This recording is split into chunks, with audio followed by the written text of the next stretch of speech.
ভাব আছে তুমি দূর করে দাও। আমার বেআই আইনুল হক, উনি আসতে পারেন নাই, দোয়া চেয়েছেন, আল্লাহ তুমি ওনাকে সুস্থতার সাথে আবার পরবর্তীতে আসার তৌফিক দান করে দিও। ঝামেলায় আটকে গেছেন, তুমি আল্লাহ ওনাকে ঝামেলা মুক্ত রেখে দিও আল্লাহ। ইয়া রাব্বাল আলামিন, আমরা সবাই তোমার পুত্রকে হাতে সফর্দ হয়ে গেলাম, তুমি মাওলা জামিনদার হয়ে যাও। দ্বীনি মারকাজ হিসাবে প্রতিষ্ঠানটাকে তুমি কবুল করো। আয় আল্লাহ, শিক্ষার আলো ঘরে ঘরে পৌঁছে দেওয়ার তৌফিক দান করে দাও। আয় আল্লাহ, ঘরে ঘরে এই মাদ্রাসার ছাত্র ছাত্রী তুমি তৈরি করে দিও।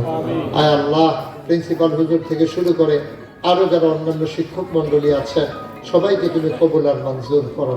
পরিচালনা পর্ষদ যারা, আল্লাহ তুমি তাদেরকে হেফাজত করো। বিদেশে যারা পড়ে আছে সহি সালামতে বিদেশে জিন্দেগি করার তৌফিক দান করে দাও। আয় আল্লাহ তাআলা, মা বোনদেরকে আবেদা সালেহা জাহেদা বানায়া দাও। আল্লাহ, আমাদের বিবিদেরকে তুমি আবেদা সালেহা জাহেদা বানায়া দাও। সন্তানগুলোকে চক্ষু শীতলকারী সন্তান বানায়া দাও।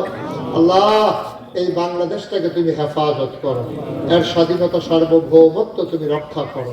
আয় আল্লাহ, যারা জীবন দিল ৭১-এ, যারা জীবন দিল ৯০-এর গণ অভ্যুত্থানে, যারা জীবন দিল ২৪-এ, আল্লাহ এমন করে সময়ে সময়ে বাংলাদেশ বিনির্মাণে যারা জীবন বিলিয়ে দিয়েছে, তাদেরকে তুমি শহীদ হিসাবে কবুল করো। আয় আল্লাহ, তাদের আব্বা আম্মা যারা বেঁচে আছে, সবরে জামির ইখতিয়ার করার তৌফিক দান করে দাও।